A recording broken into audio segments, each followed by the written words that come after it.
but we're gonna slowly also start the next conversation.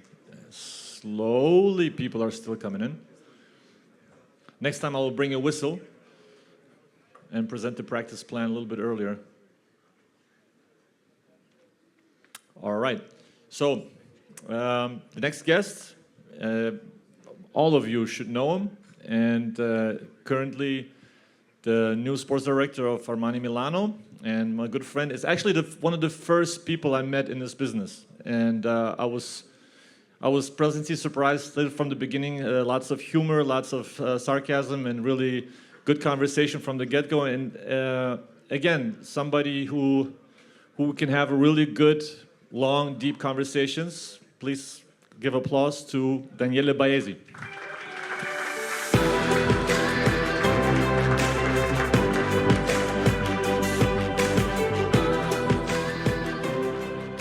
You couldn't find a better picture than this? He's the guy right there. Yeah, he's running. So we have Kostas indicating the promised land, and me basically, what the hell are you looking at? Okay. So. Like I said, there's a lot of sarcasm today. Daniele, welcome to Vilnius. How are you enjoying a little bit of a different view, not coming on a team trip, but more on a personal trip, and enjoying a little bit a different side of Vilnius? Well, obviously, I have to say I'm enjoying it very much. You know, obviously, that goes without saying, except the weather. It's a lot fresher than Italy, so yeah. Yeah, that's our summer. It's as good as it gets. No, good for you. Yeah, you're lucky. You just got a new old position with a new club, sports director in Milano. What are the first things that you pay attention to, and the first job that you have to do arriving July 1st, whatever it is? What are the first objectives for you when you start a new job at a new club? It depends on the club, obviously, and the situation. I got to Bayern Munich after beating Bayern Munich 3 straight years, and I got to Milano now after they had dropped the championship, which had never happened in the previous 4 or 5 seasons. So obviously, all of a sudden, the scenario has changed for all of them, because for the first time, they have to explain. You know, there's a famous soccer player in Italy that used to say, like, winners celebrate and losers explain. So there's a lot of explanations that need to be given. What are the first conversations like within the club with each person, each role? Well, I've been in a washing machine the last 2 months, because obviously my cooperation with the club started way before the official beginning of the contract, which was July 1st. Obviously, there's I've known Messina for almost 30 years. I grew up with him being a coach in Bologna, but we never worked together. And at first, I needed to explain what my work was going to be, or what my work has been in the past. So what I did, why I did it, why I didn't do certain things. And there's a huge misconception about the sports director role. I was just addressing this in the workshop. I think that, Ettore asked me, for example, would you be interested in taking over as a sports director in Milano? And I said, like, yeah, okay, but what does the sports director do? And he goes, like, you got to build a team. What kind of question is that? I said, well, there's a lot more to that. And you build a team every year. Every year, that's the one thing you do every season, every summer. The question is, what else do you have to do? What are the other things you need to do? Mm-hmm. And in the life of any organization, it's not necessarily the same thing. So there's a lot of differences. And it's not, so he asked me, for example, one day, he said, like, how does it change for you to build a roster for this level or for another level? And I said, nothing, just the price of the players probably, and the market that you can explore. But the thought process behind a signing is going to be the same. In my opinion, it's what does your team need, and the team needs are going to identify the profile, and then I come up with names. But this was some kind of conversation that I kind of felt they were very much in need of, and never was made basically inside the organization. So it's interesting. It's a different setup. Like I said early on, I always worked for organizations where the club has the last word. Mm-hmm. And it's a little different because now there's a coach who, by the way, is the club at the same time. Mm-hmm. So it's a little, it's a shade, but by the way, that's the territory where people like me operate. So. That's a very vague territory also. It's a gray area that you have to decide on a whim, from instincts, what the conversation is going to be like, when the conversation needs to take place, in what kind of setting. Is it going to be in an office? Is it going to be over dinner? Is it going to be over coffee? Those conversations can all be different. How do you decide what conversation has to be had when? Oh, well, I did the exit meetings in Milano, which is awkward itself, but arriving and having the exit meetings. Yeah, well, I did the exit meetings in a season I never entered. So at the end of the day, but I took it as an opportunity to find things out, to ask questions, and feel people out at the end of the day. First thing I did, for example, was to take the whole back office out for drinks, a lot of drinks. It was a great night. But it felt like, because the people told me, people gave me this feedback, you just opened the windows. Mm-hmm. And the purpose of taking them out, besides drinking good stuff, was exactly that, to give people the feeling that, not that the savior has come, which, is how I was presented by the media, which is ridiculous, but... and it's fun. I laugh all the time when I see that. It must be flattering also at the same time. I don't care, to be honest with you. I mean, even my mother dislikes me, so I don't care. Well, the thing is, I diversified the talks in the sense that I had the chance to scout them during the season, because that was my job with the Brooklyn Nets. And I noticed... what Joe Dumars, which is obviously, everybody knows who he is, I guess, and he's one of my teachers. He told me there's the plot in a game, that is the strategies, what happens on the court, and then there's the subplots.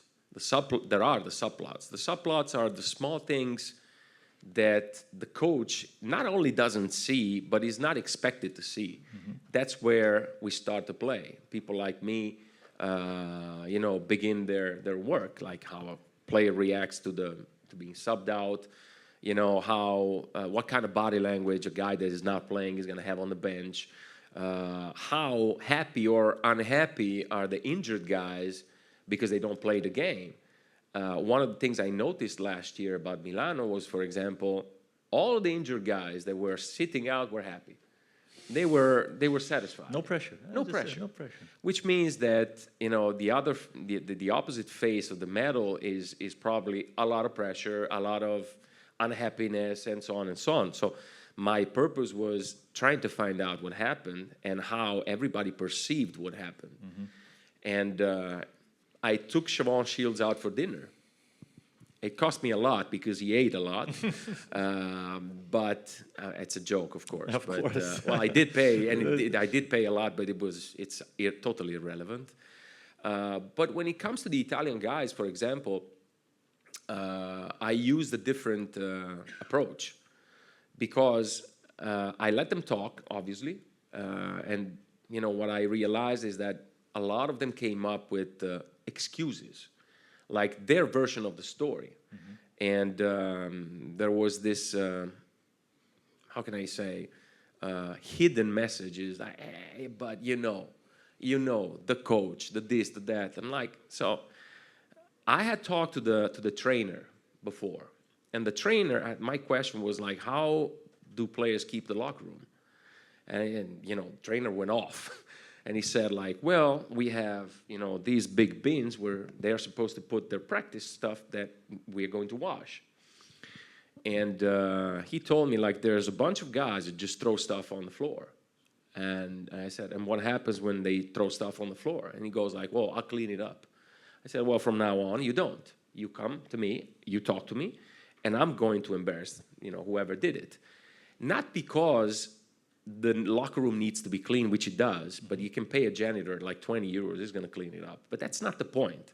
It's not the problem itself. It is how a deeper problem is going to manifest itself. And this is one of the things I learned in Munich, where they were focused on dressing code. You need to put the right jersey on, which is important, I know. But we never had anybody in the locker room taking responsibility for that. And that says a lot about the discipline of the group you have, and the personality of the people that are involved. So this is something I tried, and I told the players that were complaining, like, you don't need the coach to keep the locker room clean.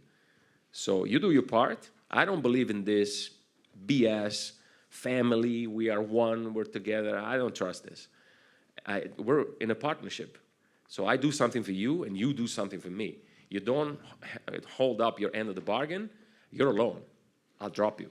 So that's actually, without even speaking about it, the perfect transition into my next topic, and that's the essence of the quote that I'm about to give you, or it's rather more of a phenomenon. Have you heard of the Michelangelo effect or Michelangelo phenomenon?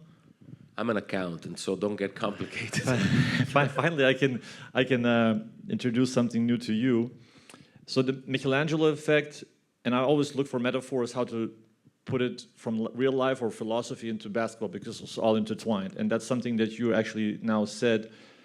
The Michelangelo effect, it describes a dynamic in a close relationship where partners actively support and encourage each other's growth towards their ideal selves. So partnerships can be friendships, can be relationships, it can be any kind of partnerships within the office, hence team. You see the positive and the good in each other, and it's an exchange of positivity, not in in a fairy tale way, but more in a visionary way of, I see the good in you, I see the potential in you, I want you to grow, and for you, you need to feel the same thing about me, and that way we shape each other. Just like Michelangelo, he saw the figure in the stone, that he saw it inside of the stone when he started auf Deutsch is meißeln, craving, yeah. And that's something that you can do in each other's relationship, also on the team. Do you think it's realistic within the team concept to introduce the Michelangelo effect and encourage each other's growth? I have no idea. I don't think there's you're a criminal, by the way, telling people you advertise me talking today as a formula to win. You're a criminal. I mean, I don't believe there's a formula for anything. You can call it Michelangelo effect or in any other way. We had our own definition in Bamberg. That was the Michelangelo effect, and you've been there, you know what I'm talking about. I believe that everything starts with knowing each other. You can't respect somebody if you don't know him. You take a lot of the team. Most of the teams nowadays, they're composed by a million subcultures, and how these subcultures are known and therefore respected are going to determine, in my opinion, in the majority of ways, whether they're going to be put at club's disposal or not. So it is how you move as an organization altogether. And then, obviously, it takes convincing. We have here a player development coach, and I always refer to that as something that we started to do in Bamberg without even knowing the potential of the tool. But you're not going to get it done if you don't get players to believe in it, to see how when I mention the word partnership, it's because I'm not telling you what you have to do and you do it. It doesn't work like that anymore. Maybe in the 80s, maybe in the 90s. In 2025, or back then in 2015, 14, we needed and we felt imperative to have players buy the product that we were advertising with them. I just said that I believe that our players are our first customers. I don't expect them to dive into the idea, But I expect and I demand people to follow in the actions, you know, and I'm a big believer in the fact that the language we use is going to create a different kind of surroundings. I learned this along the way, and in 2014, we were talking about individual improvement, player development, this and that, and as I just mentioned in the workshop, we had 4 guys coming out of that team that became NBA rotation players. It had never happened before, and it hasn't happened since, out of the same team. Not because we were great. We got talented players who accepted the idea of sharing at the end of the day and become vulnerable. And trusting each other. Trusting each other and trust the organization. We paved the way for them, and we said, if you guys get to see what we see along the way, what we see at the end of the path, that's where we will be able to go all together. And your individual goals will be integrated in the team goals. I'm a big believer in this, also because in some other organizations I worked for, this just didn't work for a number of reasons. So I want to continue this conversation in terms of the sacrifice that has to be done amongst the group. And again, initiating it with a quote by Chris Williamson. It's going to be like a Chris Williamson shake-off here. If your definition of success is win or lose, giving everything you've got and growing and learning along the way, then you're setting yourself up for success. What was your biggest sacrifice in terms of your career that you had to work towards the success and believe in the process, not knowing if you're going to be successful? A lot of sleepless nights. I totally sacrificed, and please don't take an example from what I did. I totally sacrificed private life, completely, because I interpreted my work not as a mission. I don't like these catchphrases, but you know, I am basically admitting the existence of a limitation in my character. I can't take care of the people that I care about if I dedicate all my energy and all my mental presence to something else. It just happened this way. I was fortunate enough to realize along the way that I was liking what I was doing. And then I said, yeah, but this doesn't match with the other thing. And this is on a personal level. On a professional level, you need to be ready. You need to be always available at the end of the day. And when I say I sacrifice the private life, I don't want to sound too lyric, but my players, our players, and even the people I see every day in the office are as close as you get to a family type of concept, even though the family type of culture is just not real, because that's not the relationship you will have.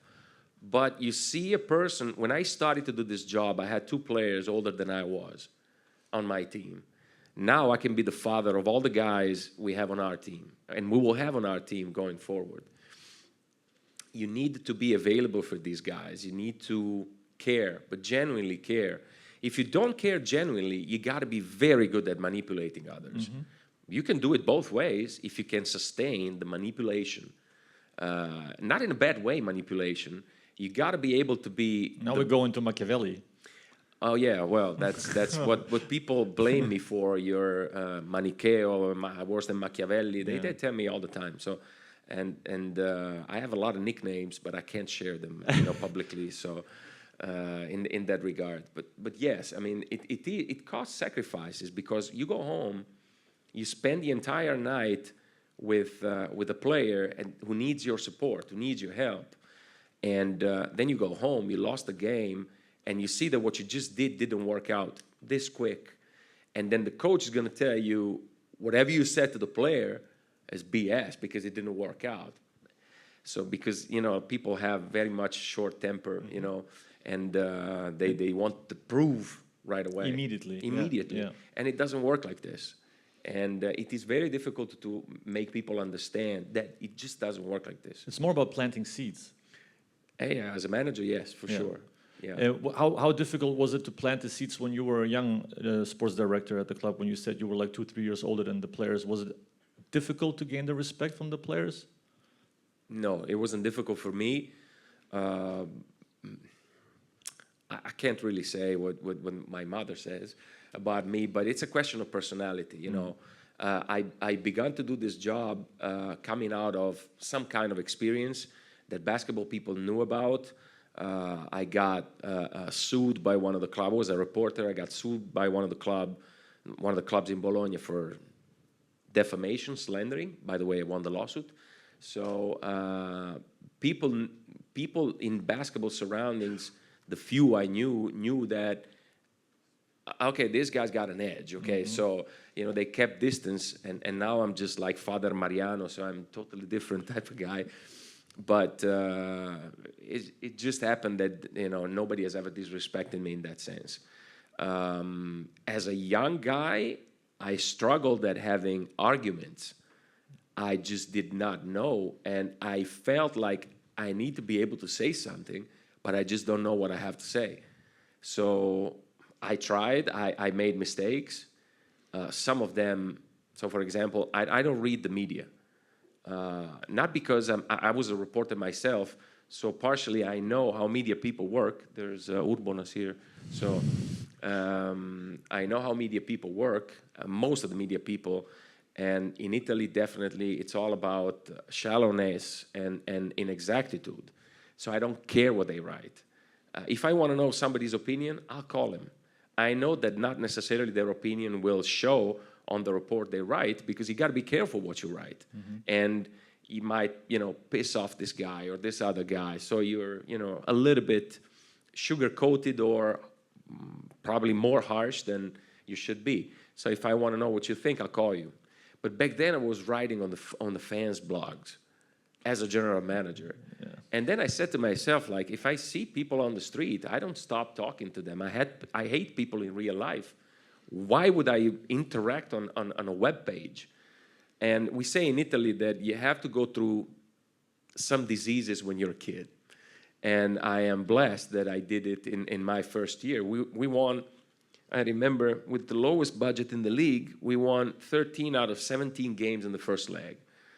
So everybody was talking about us, and I remember there was my ex-newspaper that I worked for reporting about me as a genius, or the Italian Sempresti. This was Jonathan Givoni saying that. I felt so ashamed. But we won 4 out of 17 games in the second leg. So the genius Sempresti thing was gone very fast. Turned around real quick. Yes. Yeah. So I learned it this way. I learned the fact that you should not really care what's outside.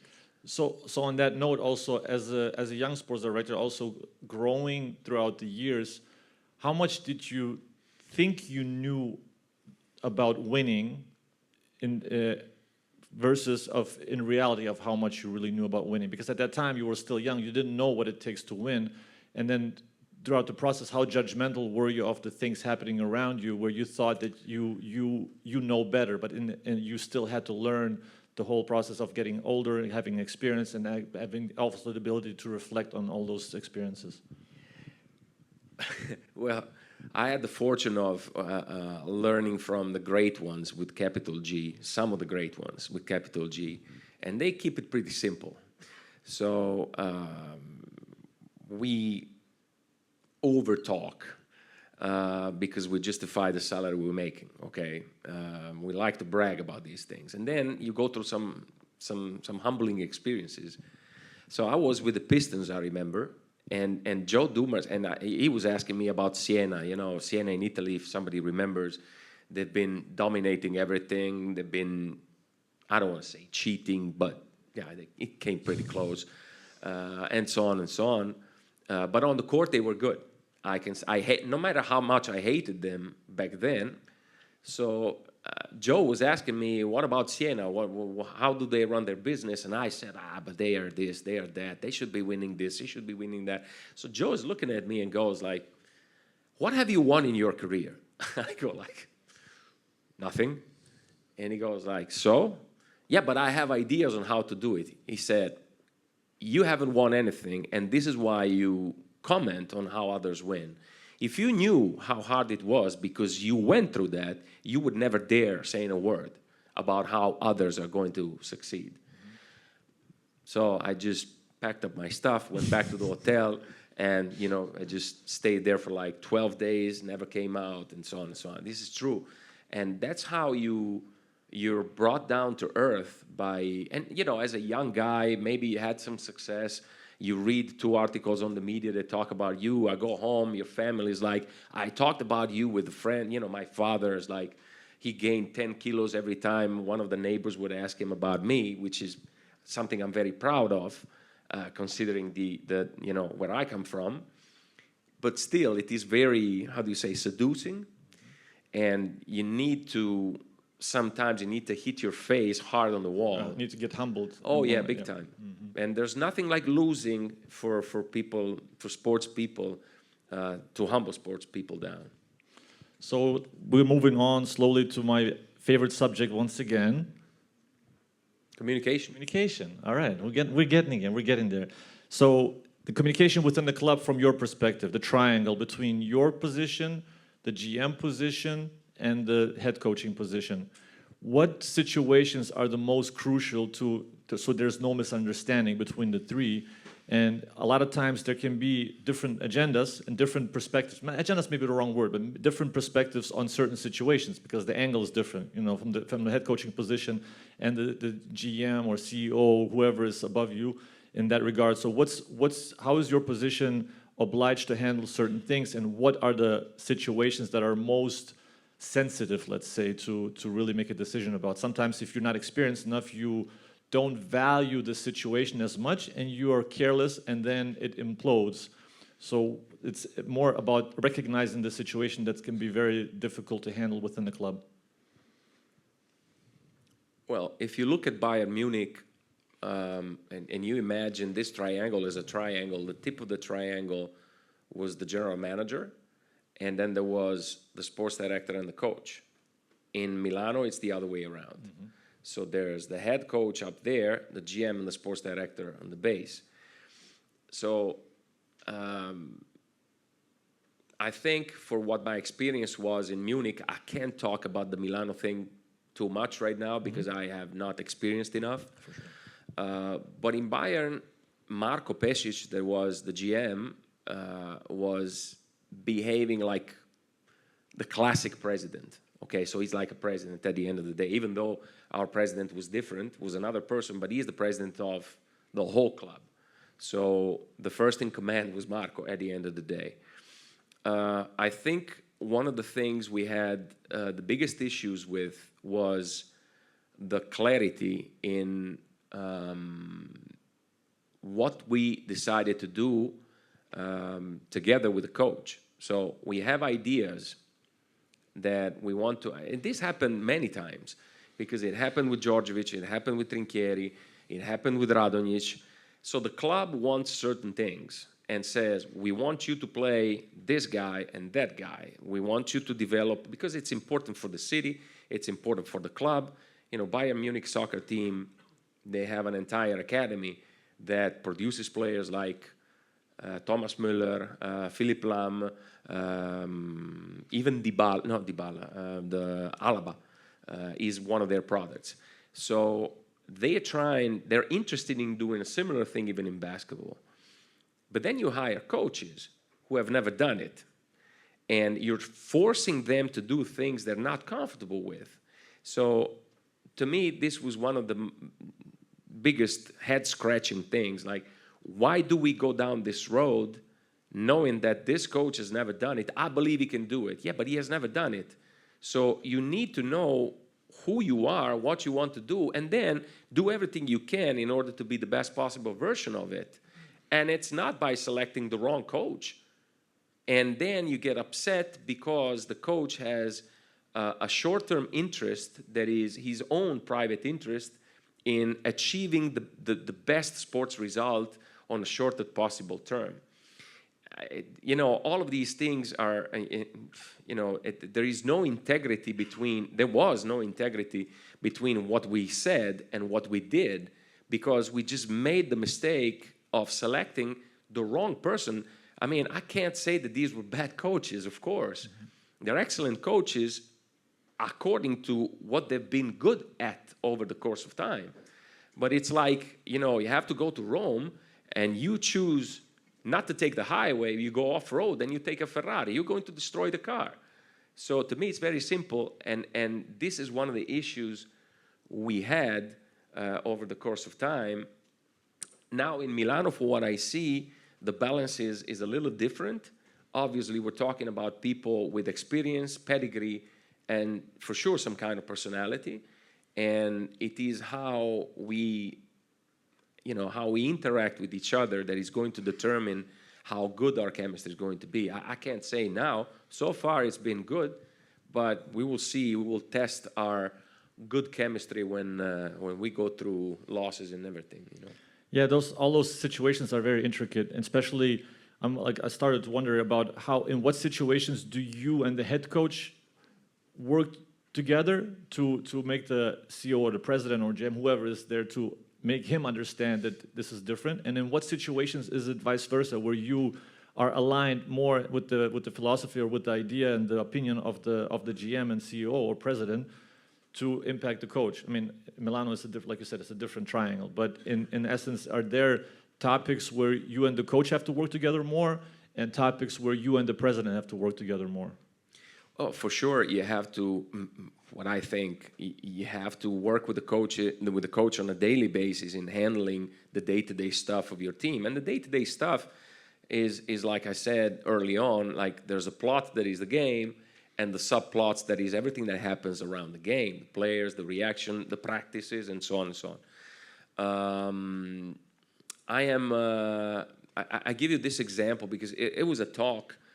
It was a talk years ago. I remember I went to the Bilbao under-20 Eurobasket in 2011. So it's 91, 92 generation. We saw each other also.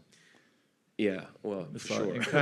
So I was already working for the Pistons, and I like to provoke and you know, make almost extreme examples.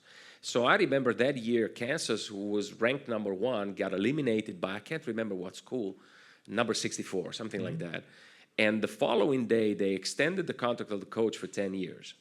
So all of this bunch of Italian coaches who are professional complainers, they were like, yeah, you see, we should do like in college, they do in college, and so on and so on. Extend for 10 years. So we were together at lunch, and I said, okay, let's say that from tomorrow on, there is no relegation like in college. And I'm going to come up to you with a 10-year deal for half the current price. So let's say the price is $100,000 per year. I give you $50,000 a year, but 10 years guaranteed. But you have to play with 10 freshmen tomorrow, 10 sophomores in a year, 10 juniors, 10 seniors. So maybe you're capable of competing in 4 years from now. Would you take the offer? And all the Italian coaches that we had at lunch, and it was like a dozen, they said the same thing. They gave the same answer. They said, yeah, but with no out? And I said, if I give you an out, the proposal has no sense. So you have to see things the way the club sees things. You have to be fine with losing today in order to be able to win at some point. And the way you're going to be measured is going to be how good your development work is going to be. Mm-hmm. So, and yeah, no, but with no out, we didn't take it. So one of those coaches last year, I went to Cancellieri. He was in PAOK Thessaloniki. And he had experienced some turbulence over the course of last season and over the course of the last 15 seasons. And he said, like, you remember the proposal you came up with 15 years ago? I said, yes, I do. And he goes, like, I would take it now. I said, yes, but this would be 25 a year, not 50 a year. So, I mean, these people, some of these people figure it out at a later stage. Somebody just doesn't get it because they're not interested in that. So if they're not interested, you just don't take them. If you take them and then you force them to do things they're not good at, why do you take them? So this is a paradox I used in order to make a point. Some people understood it, and there are people who will never figure it out. And You have to roll with the punches. yeah. When you observe practice, what do you watch for? What do you look at? If there's a certain reactions, because the performance staff, the strength and conditioning coaches, they look at certain things, the reactions, maybe there's some tweak because they know some certain players are injured, certain players are looking for, if they're going to be saving themselves or whatnot. From your perspective, from your angle, when you see, do you look at the effort level? Do you look at the reactions to communication among the players? If the coach is not watching, if they're paying attention, or if they're just kind of bad mouthing the coach? Are certain things that you pay attention to besides the general flow of the practice and scrimmages? Well, I think I use it as a measurement unit for what I consider an emotional investment. So how emotionally committed people are into what they do on a daily basis.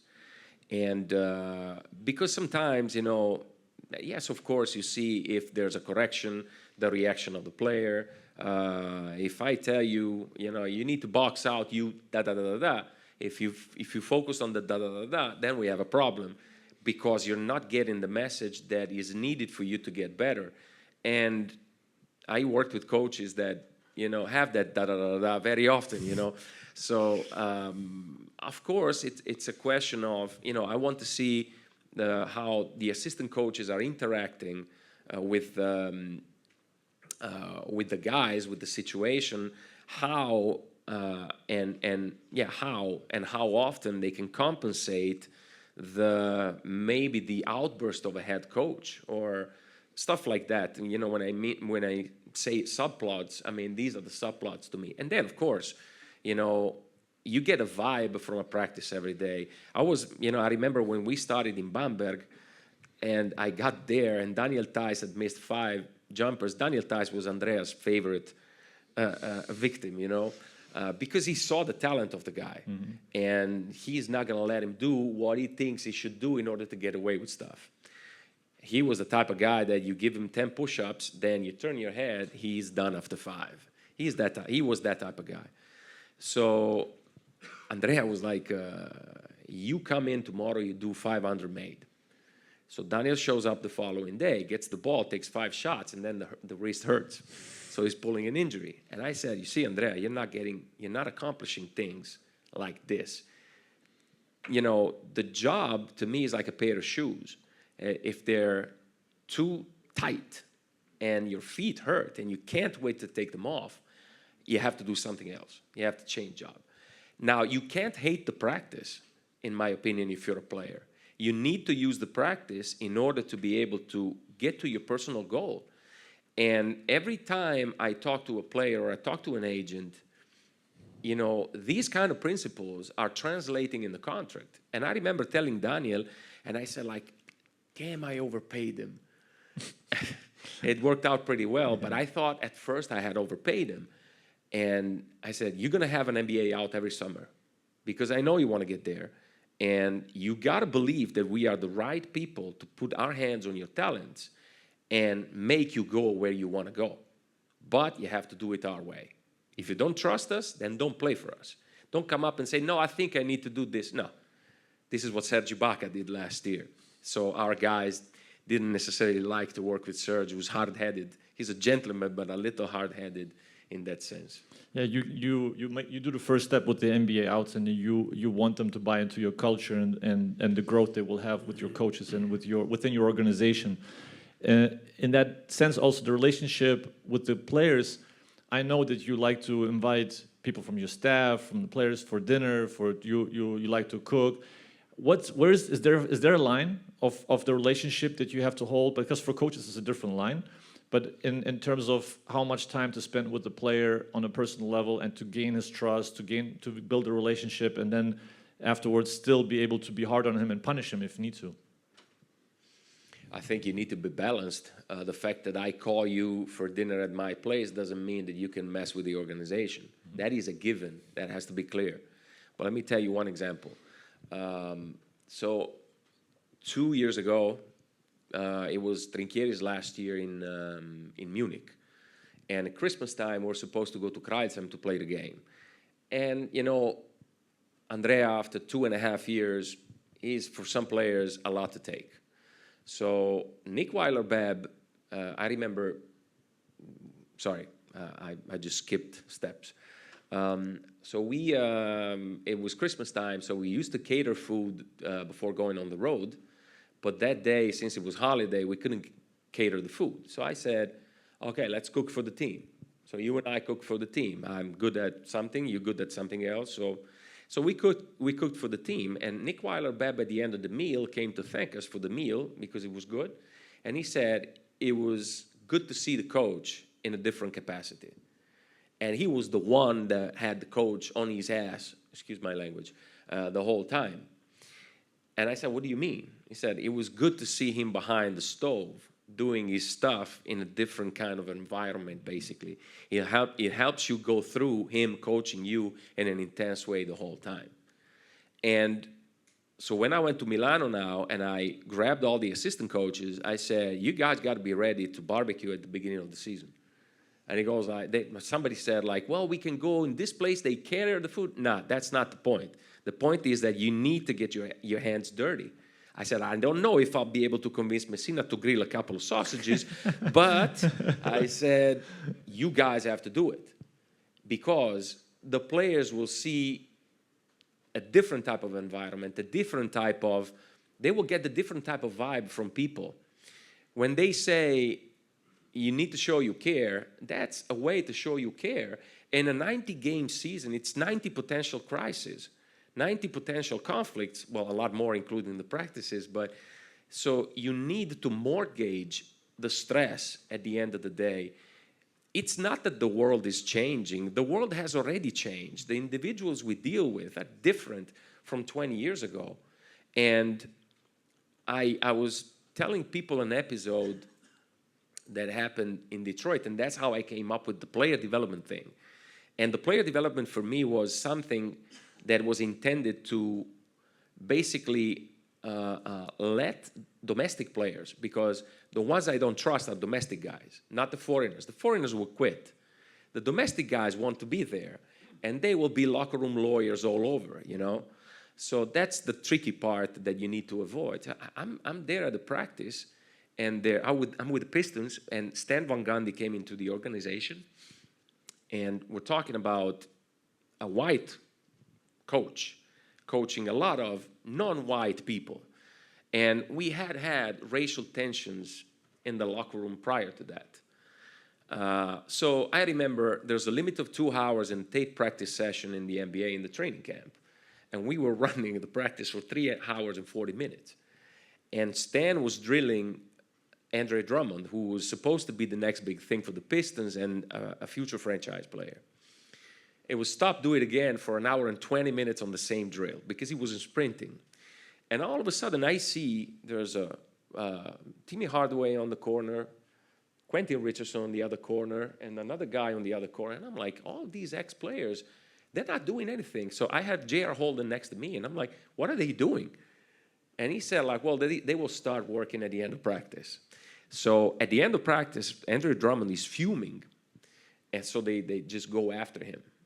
Following morning, the guy's on the court doing an extra player development session with one of the guys. So I said to myself, like, okay, I think I should take away from the head coach, even a good head coach, very good head coach, this part of practices, to diversify the voices that are talking to our players. Because the one thing I must avoid is that they get tired of him. The moment they get tired of him, they quit. Mm-hmm. And he had a 2-year contract, and we were at the beginning of the first year. If it's the last season, you handle it in a different way. And it did happen in Bamberg at the end of the last season. I was with the club, and I did other things. A quick Q&A. We don't have much time, but we could do a separate conversation just from the questions. But one of the questions: how do you deal with a GM that wants to be very hands-on? An example: talking to the team at practices before, after games, in the locker room, etc. Like what are the line? Where is the line drawn for you, or how much do you allow that into the team's environment? It's exactly what happened to me, by the way. Well, sometimes you try to fight. Sometimes you don't have unlimited bullets. you have to select the chances that you have with the team. So even the GM needs to understand that the more he talks, the less authoritative he's going to be. And these are the talks between the GM and I. Then at some point, it happened a couple of times that, you know, one-on-one I couldn't guard him. So he just got by me and, you know. Left or right? I think left or right? He went left, he's lefty. But I think he missed the layup in the end. Okay. Because we had a strong character in the team, Wade Baldwin, and that was so much fun to me to see. What's the one thing you've learned to be crucial in your role that no one told you about when you started this job, this career, this profession? Something that you learned that it was impossible for somebody to tell? Well, I've said this already, that doing this job for me is always a decision to reveal or conceal. So when I started in Biella, I remember I thought I needed to be Maurizio Gherardini type of guy. So, you know, this kind of, how do you call it, sphinge type of person that sits on the front row on the bus, and he's never approachable by anybody. I learned pretty quick it was a mistake. And I react pretty quick to mistakes when I'm the one making them.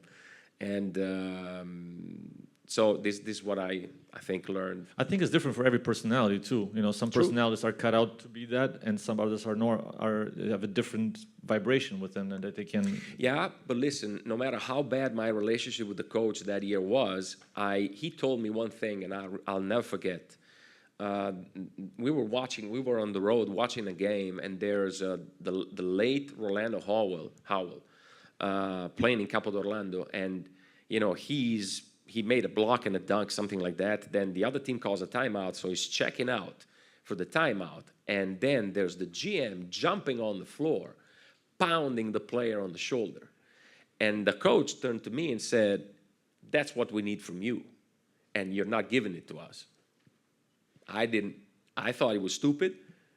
Then thinking about it and thinking how my career has panned out, without that, I would be still an accountant. And last question, how do you deal with mental exhaustion? Because this job, I know the coaches receive millions of messages on game day, after game day, and there's so much, 2 phones. There's information overload in general, and there's going to be a physical exhaustion and a mental exhaustion. Also, as Coach Collet was talking about during the season, if you have, you know, especially national team, then going to another season, everybody at some point deals with it at a high performance. How do you deal with it? How do you separate yourself from that exhaustion? 2 ways. First, empowering others and delegating, people you trust. And second, wine. That's great. White or red? Both. Both. Okay, all right.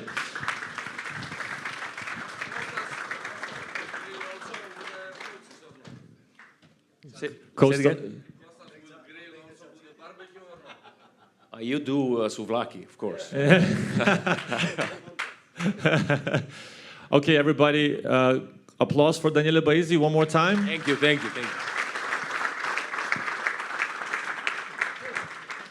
Now, we got a lunch break coming. We're going to have a workshop in the back with Yanis. Going to go through the back doors.